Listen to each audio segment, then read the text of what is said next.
Hey everyone. Today, on this first episode of the podcast, we're going to be discussing grief as a collective experience. We'll talk about how grief can bring communities together and foster empathy and compassion and collective transformation. And it's through supporting each other through grief and having these kinds of conversations that grief becomes something that we can embrace rather than run from. Kevin is the Director of Education for the Horizon School Division, with its central office located in the community of Humboldt, Saskatchewan. Mr. Garinger spent 3 years on the board of the Humboldt Broncos Junior A Hockey Club, holding the position of president of that organization at the time of the tragic bus accident that claimed the lives of 16 of its team and staff members, including his billet son. Mr. Garinger was deeply connected to the team members and the families impacted by the crash, and his leadership was focused on helping the team, families, and community through the aftermath of that tragedy. He currently sits on the executive of the Canadian Association of School System Administrators and is a governing board member of the School Superintendents Association in the United States. Mr. Garinger is also a founding board member of the Canadian School Mental Health Leadership Network. He has always been a strong advocate for mental health awareness and effective response for children, families, and staff. And I cannot thank my special guest, Kevin Garinger, enough for having the open conversation so that you can benefit from his compassion, his understanding, his insight, and his wisdom. Thank you, Kevin, for being here today. I am so excited and happy to have you join us. I know that the viewers are going to get a lot of information and wisdom from you. And so thank you and welcome to the series. Yeah, thank you so much, Angela. And I too, I'm looking forward to this opportunity. And I know that there's a great deal of strength that I've gleaned from other people's stories, and so hopefully there's a little bit that people can find in what I share as well in terms of helping them. Yeah. Well, thank you. And I thought, well, we'll just start out by you just telling a little bit more about yourself and what it is that you do. Yeah, thank you so much. I guess first and foremost, I'm a father and a grandfather of two little girls. I had three boys as a father, and now I have two little girls. So that's been extremely exciting. Of course, I work as a director of education with Horizon School Division, a position that I've held for just about 10 years now. Mm-hmm. And so that's been really one of my passions, of course, has always been to support youth, support our children, engage with them in terms of supporting their learning and who they are as people. And so that's been a real passion for me. And prior to that, I was a teacher for a number of years and a principal and a superintendent in Alberta prior to this role. So that's been sort of my professional journey. I'm just in the process of completing my doctorate in education. So that's been another part of my journey and learning and growing as in this profession. And outside of that, I've been a passionate sports enthusiast. Obviously, hockey has been a real passion for me.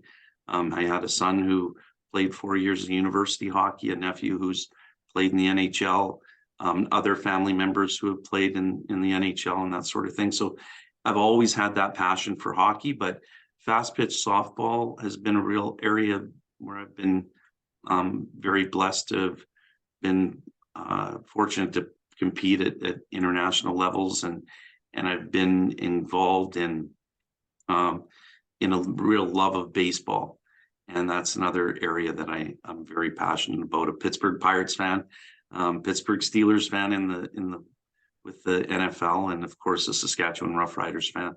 So that's kind of a little bit about me and my background. Oh, wonderful. Yeah.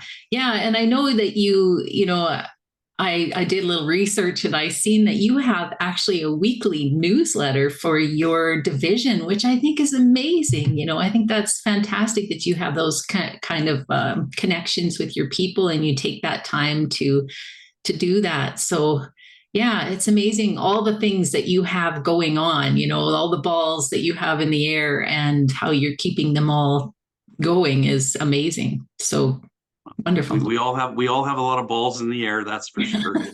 They just look a little bit different, and maybe sometimes some people have maybe a few more that way. But yeah, it's been communicating with staff and doing those types of things when we have 1,000 people in our school division.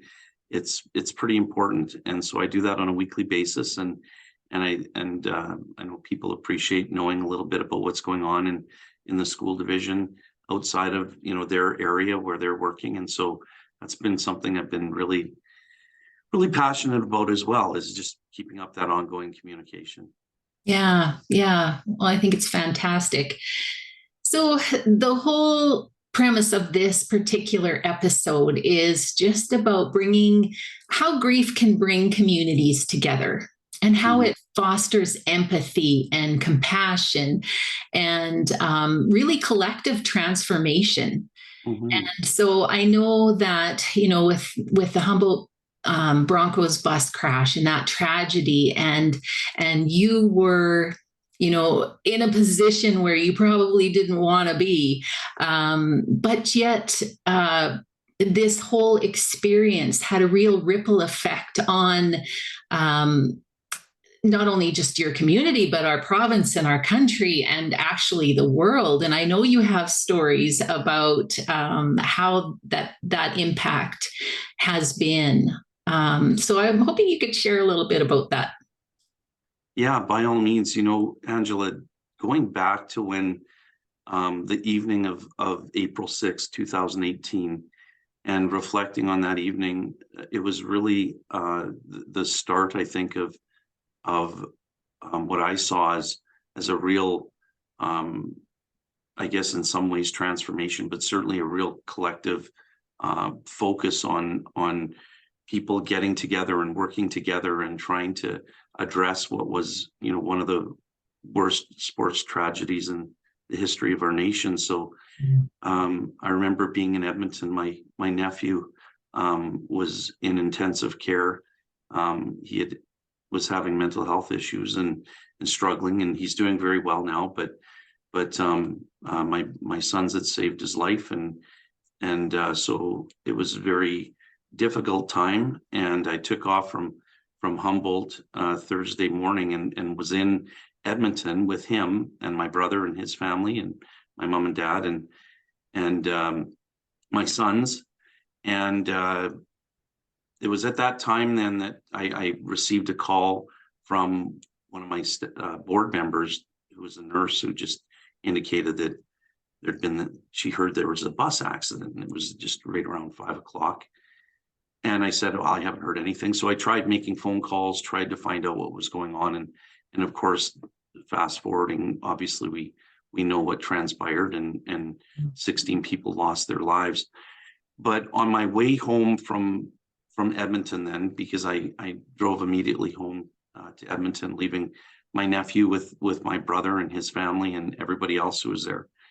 I just remember the importance of coming together, and first of all, the board coming together, recognizing we had this need to ensure that our families were okay.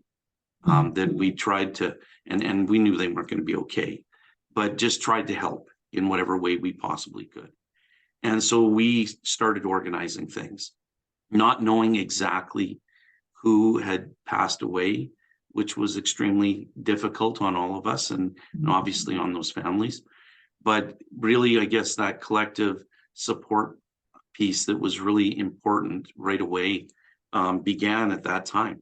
And it transferred into then work with the city and the mayor and his office and bringing together a group then that could look at how we're going to deal with this tragedy within our community. And seeing and recognizing as I arrived in Humboldt late that night, recognizing just how big an impact it was. Obviously, in the middle of trying to deal with things as a leader, you just become an overfunctioner, and you just start trying to just deal with what's happened and what's transpired, and just trying to look after those who are in your care, or those who you want to obviously support in some way. And it was, like I said, very clear just how big the impact was on the community. I didn't understand the impact globally or across the province, but it certainly was something where, as soon as I arrived at the rink that night, you could see very clearly just how big an impact it was going to have on that community, and then ultimately, as I soon found out, on the province, on Canada, and really across the world. And so that became, I think, as leaders, we dive into those that area of trying to focus our attention on helping others. And I think that's one of the things that I learned in my journey was, as we're doing that, it is always important, however, to make sure that we look after ourselves in that. I think, I travel on airplanes like most of us do, and listening to the flight attendant tell us that we're supposed to put our own masks on before we help others, or help others put their masks on. And I think that's really critical. And it's something that was a lesson I had to learn sort of after the fact. I think initially it was just pour my entire energy into trying to make sure others were in a position to be with their families, with their children who may have passed or who were injured, and ultimately then to, try and look after some of the media issues that were going on. And again, you didn't realize how big it was, but it obviously was a very significant situation. And I think, like I say that, and I recognize that, eventually 16 people passed away.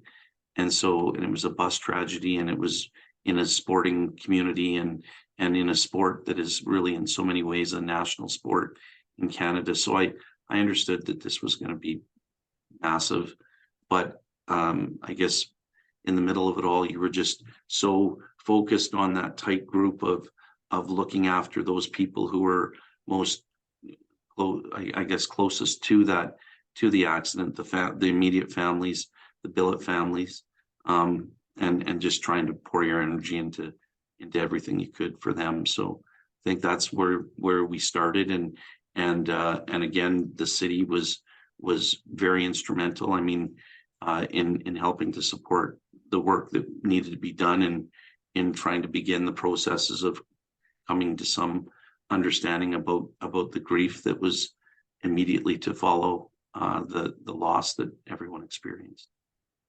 Yeah. And it's, I remember from my perspective watching you, and because you ended up being, a very prominent face in all of that. And so as I watched the media and I was watching you, and I was kind of I remember putting myself in your place and just wondering how, I would be able to ever handle something like that.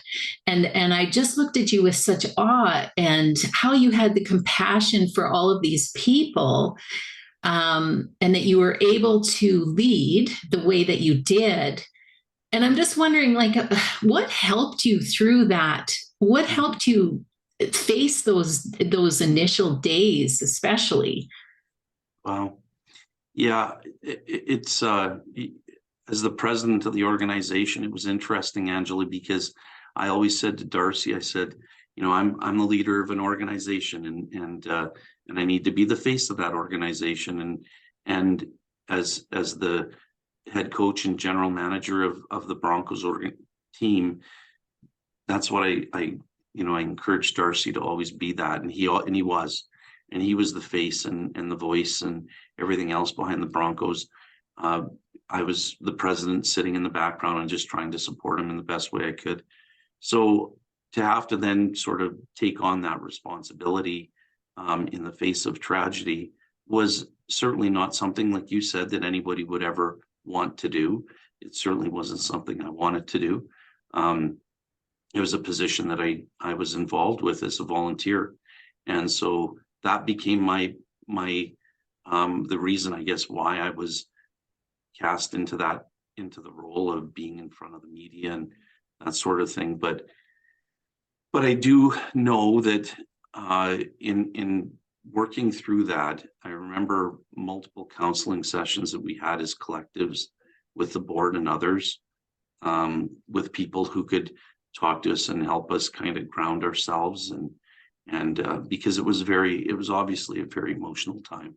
And I was very grateful for the city. There was a room where you could go, and there are things that people, you just in the middle of all of that, obviously it was very emotional, and I was given this opportunity to go and sometimes just go into this dark room and sort of shut the door and just kind of try and ground myself in my own emotion and that sort of thing, which was very helpful. And like I said, the fact that there were people there to help support and to support others who were feeling pain and going through the significant grief that people were feeling, I think was just such an important process. I remember at the time I had a phone call from the Deputy Minister, Rob Curry, and of Education, and Rob reached out and helped me be able to coordinate 55 counselors who showed up in Humboldt literally overnight, and to help our students. Our kids were impacted in a very significant way. They lost friends, they lost people who they looked up to, who read in their classrooms, that sort of thing. And so having that support group in place was really vital. Kevin Cameron, lots of people in education know who he is, certainly in policing and some of those areas as well. And Kevin was a good friend of mine, and I've done work with him when I was in Alberta and also in Saskatchewan. And so when he heard and the ministry had reached out to him, he immediately just called me, and we talked. And then he, of course, as well, was on site and part of the support component that was able to help deal with what was, like you said, obviously a very, very difficult time for so many people. And so that was, just getting those people around you, the board members who were just passionate about hockey and supporting the kids and the team, but having those people who were at the table at that time, it was just, it was incredible to have those, the support mechanism that was in place for each other, but obviously for so many others who they were obviously the families and billet families and everybody else, the community.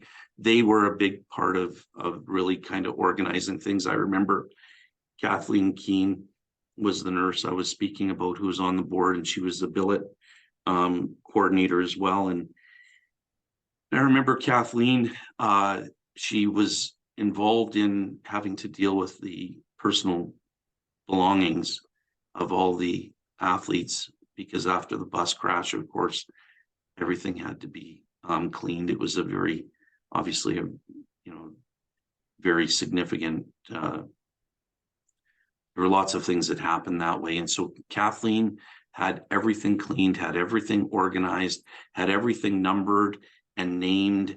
And nobody could come in with taking anything without having to sign for it. So if somebody's wallet was there, they had to sign off on it. Didn't matter who it was. And I remember the police going in, and they were part of it, obviously, too. They were significant, and so were the fire department, and all the emergency services were just so amazing through all of that. Again, it took a significant provincial level or even beyond that team to deal with things. And I was just a small part of it. But I remember the police coming in and saying, "Okay, we need to know what you're doing, Kathleen, in terms of managing all of this." And when she showed them, they were just flabbergasted. They could not believe what she had organized and how she was making sure that all the family belongings and that sort of thing were looked after, right from hockey sticks to wallets to clothing to suits, that sort of thing. Everything was taken care of just in such a meticulous and an important way. And again, it was the fact that she was a nurse and had such great training in a different number of different areas that really led to her ability that way. And so there were, like I said, a lot of people, the entire board who was involved, who really just, put away everything that they were needing to deal with, and really dove in and helped support. And then that's when the outside organization started to really lend their support. I remember getting a phone call from now a good friend, Mark Chipman, who is the owner of the Winnipeg Jets, and he wanted to come in and he wanted to give us a donation from a 50-50, as well as jerseys that were worn that had Broncos on the back of them when Chicago played them that night. And so people like that who and so many others, the Saskatchewan Roughriders, the Toronto Blue Jays, it wasn't just baseball or hockey. It was it extended to all sorts of organizations that really just wrapped their arms around Humboldt and around the families, the community, all of us in a lot of ways, and helped us kind of keep us up through all of that, which was really important as it turned out. Didn't realize at the time. You're just trying to organize things. It was amazing. The Memorial Cup was in Regina that year, and their organization and committee wanted all the families to come to their opening event. And so, you're doing that, and you're helping support getting flights organized and hotels and everything else. And in the middle of all of it, you don't realize, but it was so important to have those people be together, and for us to be able to collectively be together and talk and those types of things as we needed to. And so those were important times, and those supports were so critical. Yeah. And I love that you've shared that. I have some kind of feedback happening here. I'm not sure what that's about, but I'm glad that you shared that, because we don't realize that in the moment, how important that is, how important that group support is. I always thought that, I was one of those people that, very introverted. And I thought when I lost my husband that I would just want time alone. And you do, to a point, but then you need the support, and you can feel the support from the people around you. And that was one piece that I just never realized how important that really was. And then, there's the whole piece of, yourself and the community in that grieving process. And at the same time, under the watchful eye of the world, which would have added a different type of pressure, I think, to that whole situation. Yeah. It's interesting when we lose a loved one, and we all have. I lost a grandson just prior to birth, fairly recently, and I know you lost your husband, and so many people lose people, and it's not such a public sort of loss in so many ways. And so that is what became challenging. But at the same time, I also know that for families and many others of us who were very close to the people who passed away, I also know that the collective grief that we all experienced actually brought people even closer together. Some of whom really initially didn't really know each other very well. They became very, very close, and we started an opportunity that was in relation to just a WhatsApp group, and that WhatsApp group was really powerful in terms of being able to let people communicate, and it's still going today. They're still involved in that way, and communicating and sharing what is going on in their lives or in their families' lives. And I know that they get together a fair bit. I see some of them once in a while. My own billet son who passed away, his parents, I still maintain a close connection with them. It's not as close as I'd like it to be, but or we don't see each other as much as I'd like, but at the same time, I mean, we're a long ways away from each other, but it is something though that we've really, it really brought people together. And I think as much as it was very public and it's one of those events where you remember where you were when it happened, when you heard about it, right? The fact is that being that so many were going through the same sorts of things actually was probably in so many ways a very positive thing, as opposed to having to try and just deal with it internally as you would have maybe had to do. I mean, you'd obviously have your family around and that sort of thing, but in this way, you had so many people who had endured the same thing. And I think that's what you're doing with your podcasts, is you're bringing people together who have experienced similar types of losses and that sort of thing. And because of that, they're able to find some strength in that. And I always say, I don't think you ever find healing. I think you find strength, and you learn to build yourself up and build resilience in ways that you're able to deal with your life then. Because at times like this, it's very difficult to understand and ultimately to work through on your own. And I think that's where having groups and what you're doing is extremely powerful.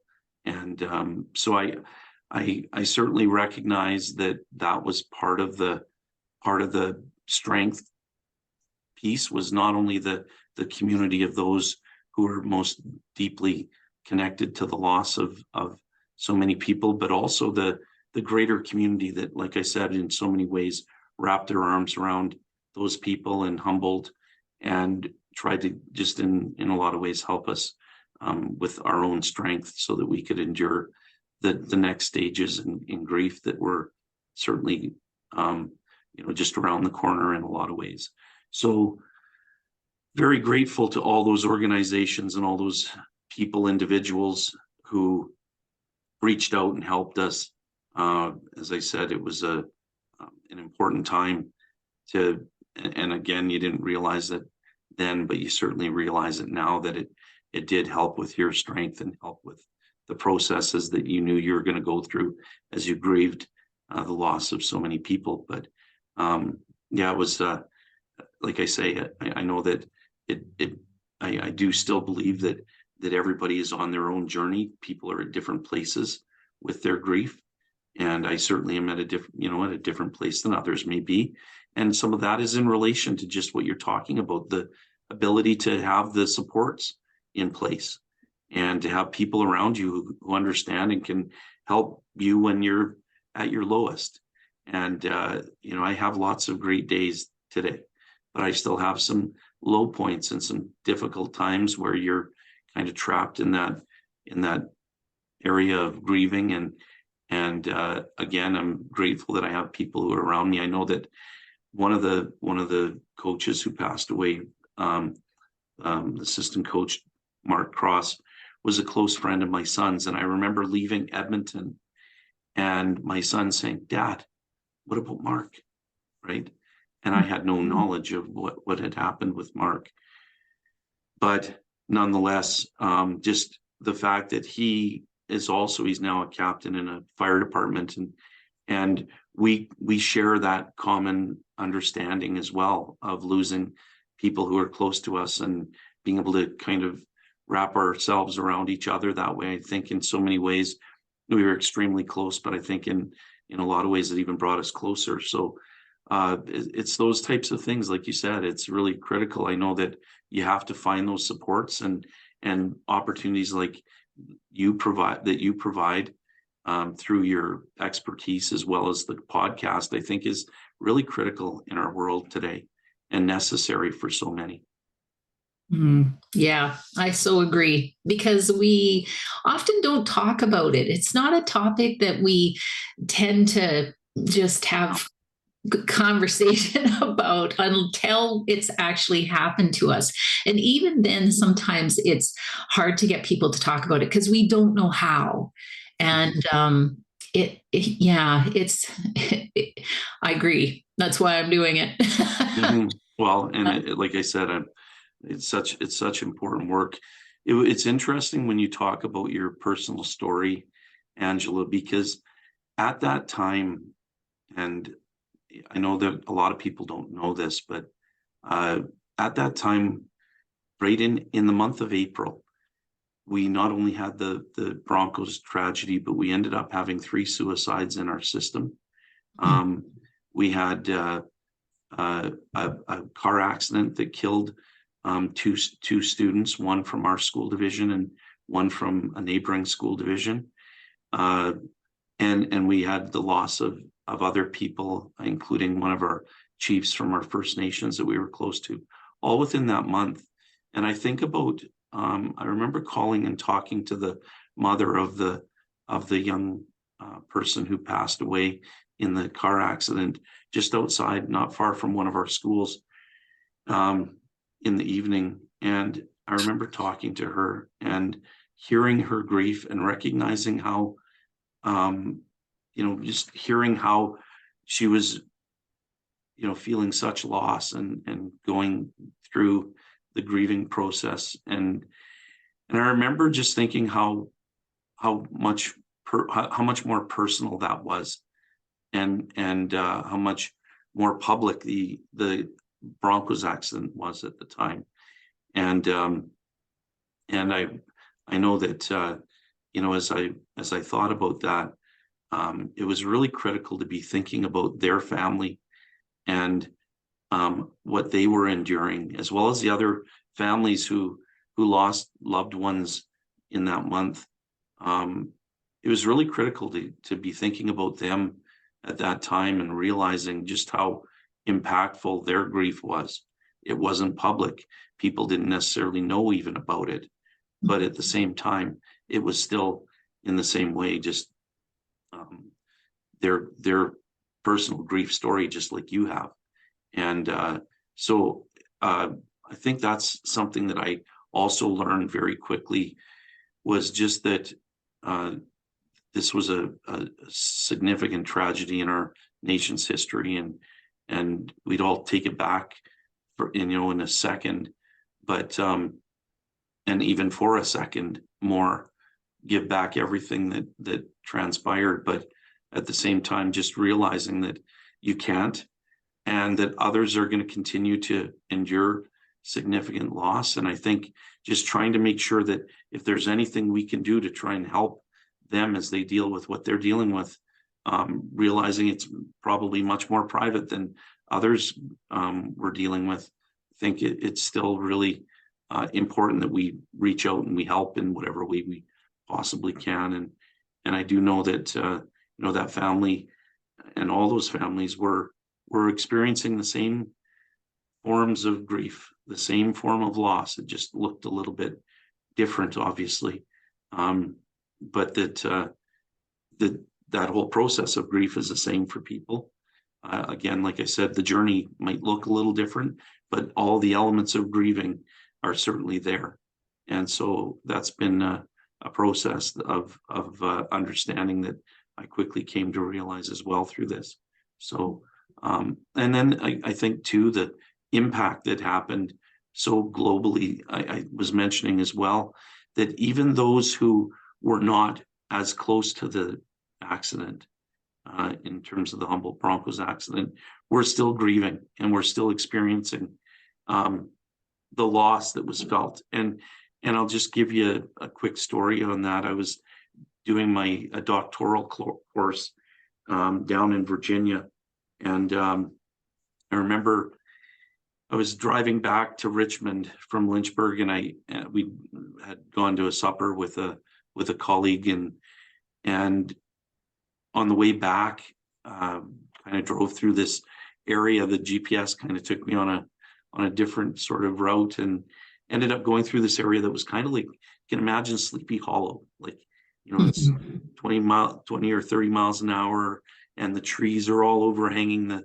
road. And it was quite a peaceful yet kind of eerie kind of drive. And when you got through it, it opened up into the interstate then, and was on the interstate and was driving, a little over 70 miles an hour, which I thought was the speed limit. And I got pulled over by a sheriff, and the sheriff came up and they were looking for a black SUV. I was kind of driving a crossover. It was black, but I guess there was an impaired driver who was weaving through traffic. And anyway, he pulled me over, and he said, well, I know it's not you, but I'll take your license and just run your license quick. And sure. So he came back just a few minutes later, Angela, and he said to me, Mr. Garinger, how you all doing up there in Humboldt, Saskatchewan? And this was a sheriff from Powhite County, Virginia, who there's no hockey in that area or anything like that, but they have children who ride buses and who are passionate about their own experiences and things that they're involved with, like band and other sports and those kinds of things. And he stood at my window and talked to me for 15 minutes about the impact that it had on him and his entire community of Powhite County. And so it was quite it was then that I realized as well just how global it was. I mean, it was in the media in Japan or China, pardon me. It was in the media all over the world. I know that that there was there were sticks out for Humboldt, all across the globe in a lot of ways, things that I didn't know about until later, but things like Jersey Day across Canada. I didn't know that was happening even when it was happening, but that's, you're in the middle of trying to help and deal with everything that's going on. And so, you don't see what's happening in the media or otherwise, but certainly understand that it had a significant impact. Like I said, everywhere that way. I would be at different events. I was at a baseball game in Pittsburgh and had people come up and, are you from Humboldt? And then, because they'd seen me in the media. I remember when I was doing a doctoral class at the time of the accident, I was just about 3 weeks into the course, and I reached out to the professor and I said, I don't know that I'm going to be able to complete this class.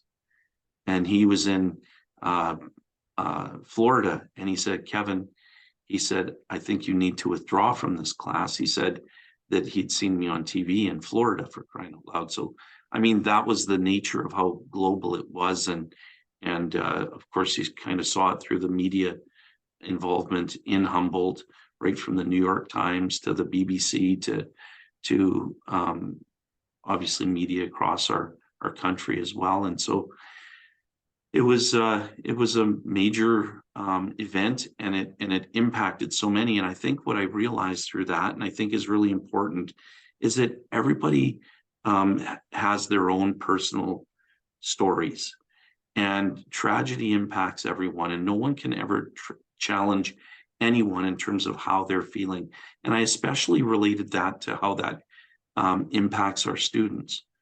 There would be students who really didn't know the Bronco players or know anybody from the team that way, but they were impacted. And you can't question how they were impacted because of what they have experienced in their own life. And I think that is something else that's been a real major understanding that I've come to, is that everyone has their right to grieve in the way that they need to because of what they've endured and what they've experienced in their life. So like I said, whether they're in Powhite County or in Humboldt, Saskatchewan, it doesn't matter. Everybody, whether you are tightly connected or not, you have a right to your own feelings of loss and of grief, and how that tragedy or tragedy in general impacts you, loss impacts you. And so we really need to encourage people and allow people to have that opportunity that way. And especially our youth. We have, issues that happen in our school division, and recognizing that these youth are, maybe they're not connected, but there's some connection to something that may have happened in their lives, and therefore being respectful and honoring that, and being ready to respond and support in whatever way we need to is really critical. And we've had, like, lots of school divisions and lots of people. We've had significant loss over the, since the tragedy, people passing away in different ways. And just recognizing that can have a major impact on people. I know that the bus accident that happened in Manitoba, it had an impact on lots of people, including the families from the Bronco families who it takes them back. I mean, it's a different group of people that, is more people who are a little more senior, I guess, that way, but it still kind of takes you back to those feelings of grief and loss. And it's at those times that you realize, again, it's so important to have those people around you who can support you, and you can help them in whatever way as they're dealing with the loss that they're feeling. Yeah, you brought up a lot of good points there, about the judgment that sometimes comes with, we can't judge people's losses and how they're feeling about, some people that lose a pet and it's devastating, and we judge, there's oftentimes we judge that too. And so, I like that you've brought up the fact that we all mourn, we all need to mourn in order to heal from our grief. We need to do that. And we need to acknowledge that everyone have that opportunity. And so that's such a huge point. Is there anything else, you've got so much wisdom to share, but is there anything else that you would like to share with the community about grief, advice? Yeah. I think one of the things that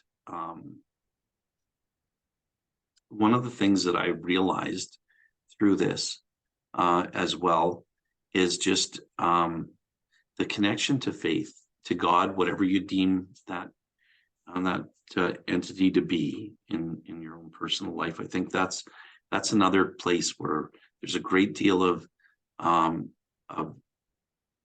solitude and grounding that we find in our faith, and that it has been very powerful. And also, I guess I use the term grounding a fair bit, but in a lot of ways, it's really sort of brought a lot of things home for me and it may be the same for you. I don't know, Angela, but I'll just share a story with you. Yeah. That I was supposed to be, there's a funeral at 11 o'clock in the morning of one of our former students who had just taken his life. This was just a few weeks after, or a week, I guess a few weeks after the accident. There was going to be an event in Saskatoon. You may remember, some might remember the fact that it was a country music concert that they put on to raise funds to help support the families and that sort of thing. It was at Sask Place. And my billet family parents were flying in that evening, and they were going to be in about 4:30. And I was supposed to be in Saskatoon at that time. And I remember that I had this funeral at 11 o'clock in the morning, and I was in my bed, and everything had sort of transpired with the number. I'd been to 13 of the Bronco players and family celebrations of life, and so I think what I realize now was that, after you are over functioning so much that and just trying to deal with things, eventually it just takes its toll on you. and I was wanting to be at this funeral, but 11 o'clock in the morning passed, and I was still in my house coat laying on my bed. And I don't remember much of that day, Angela, but I remember that at about 5 o'clock, just a little before 5 o'clock, I got a phone call, and it was, Kevin, where are you? You know, I was supposed to be in Saskatoon. Mm. And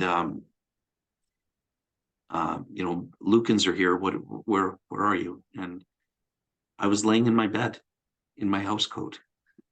And from the time the tragedy happened till that day, which was, like I said, about 2.5 weeks, I had not been in my basement.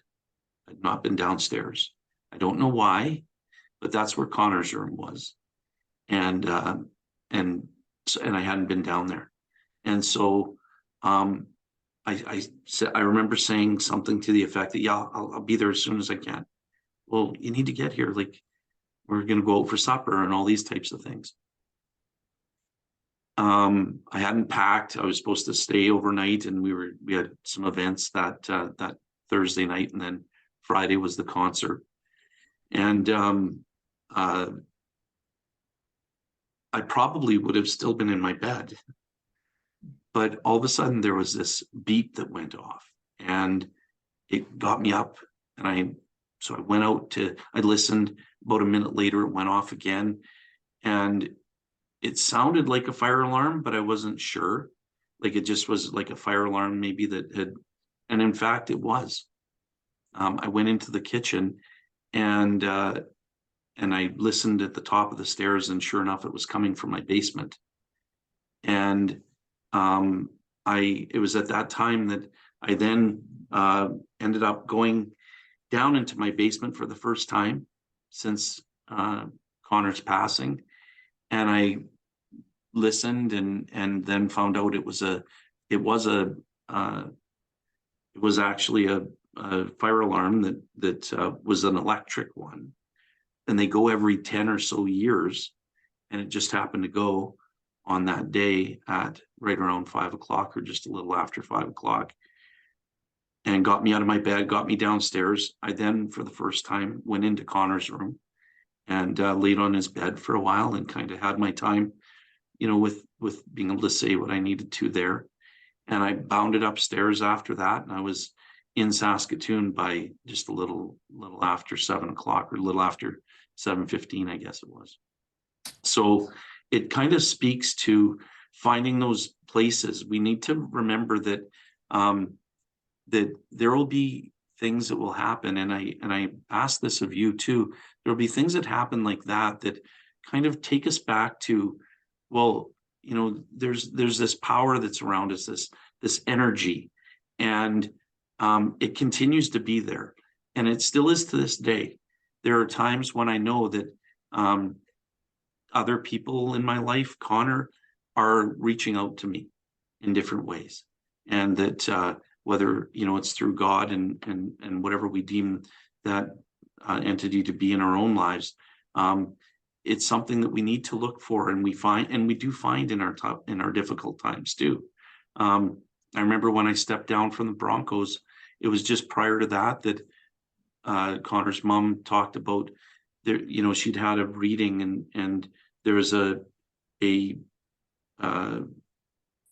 she talked about some sort of an electric device that heats things up that went on the fritz, and that when it comes back on, Connor wants you to know he's there.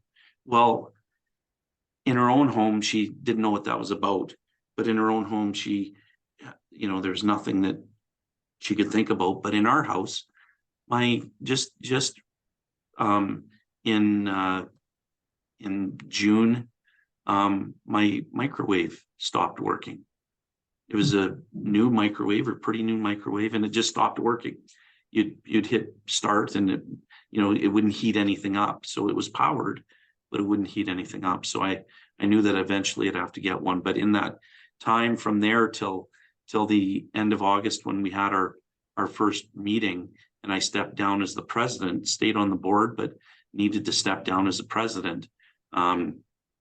it was at that time that I recognized that just a little bit more about that power, because what happened was that night or that next day, Connor's mom was coming to Humboldt, and she was going to be at our house. She was staying with us, and the Stanley Cup was going to be in Humboldt. And so this was right toward the end of August, and right around the 25th, I think, is in my head.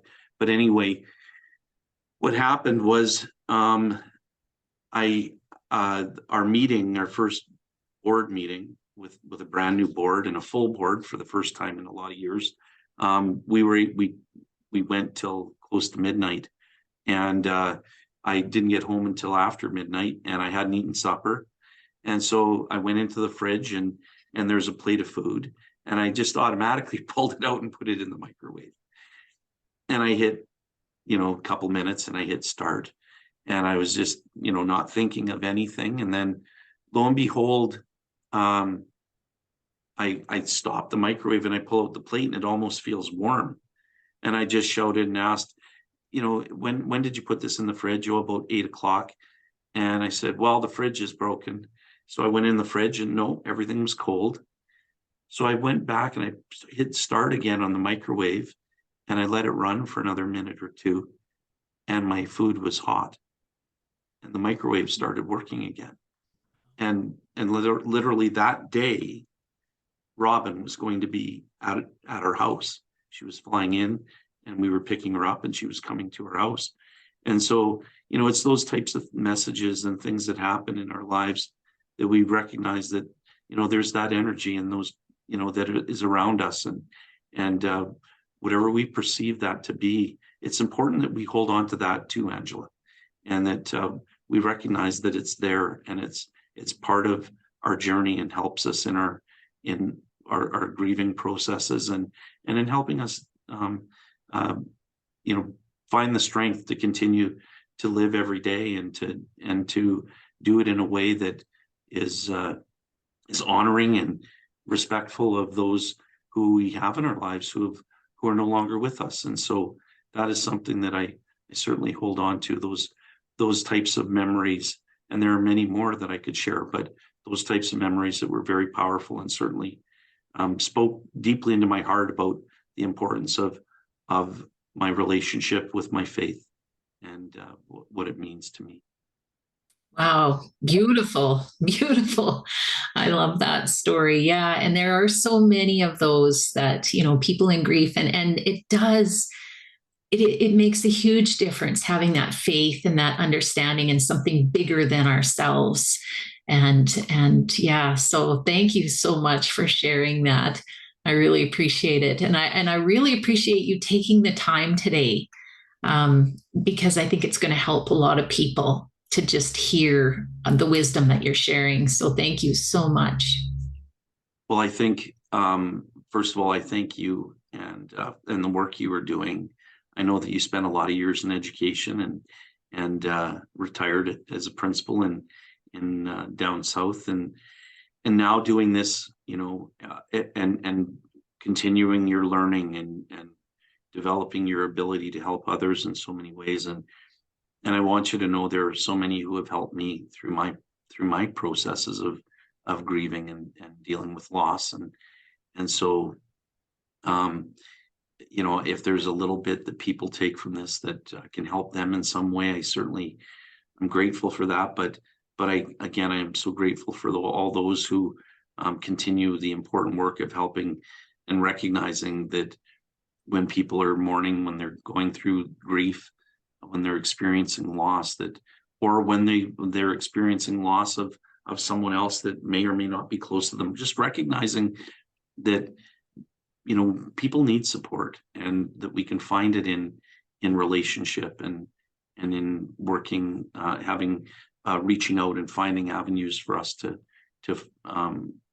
find the strength and that sort of thing, that people, there are people that can help with that significantly. And so I certainly have been very appreciative of this opportunity to share a little bit with you, and to learn and grow, and I'll continue on my path, and I know others will as well. And so if there's ever anything that I can add, in any small way, I certainly am willing to do that, as well as I know so many have helped me. And just today, again, and through our conversations, you've also done the same for me.